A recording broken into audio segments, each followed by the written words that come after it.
শোনো বৌমা না, আমরা বোমা। তুমি যত রাগ ছিল করে দিল। আমরা আমাদের বরের মুখের উপর ওদেরই মার নামের বদনাম করার কম রাখি। আমার বাড়ি থেকে কিভাবে? তোমার মা একটা দজ্জাল মহিলা। আমার শাশুড়ি মাঝে মাঝে আমাকে শোনায়। আমার ছেলের জন্য তো দূর দূর থেকে সম্বন্ধ আসতো।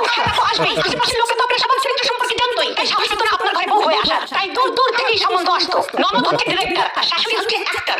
ননদ ফোনে ফোনে ডিরেকশন দেয়, শাশুড়ি যোগ করে। শাশুড়ি যদি হয় পেট্রোল, ননদ হয় দেশলাই। তবে ঢোল তবলা বাদক স্বামী হয়। যার কথাই শুনবেন ফাঁসবেন তো ওই মালটাই। প্রত্যেকটা শাশুড়ি বলবে, ও মা এটাও শিখে আসো নাই, ও মা তোমার মা এটাও শেখায় নাই। শোনেন, ওটা আমার বাপের বাড়ি, কোনো স্কুল না। আবার শিখে ফেলে দিলে এটাও বলবে, আমরা তো এরকম করি না, আমাদের তো এরকম হয় না, এটা রান্না হয়েছে, এই ছেলে এটাও পারো না। আরে আমার থেকে যন্ত্রণা বেশি।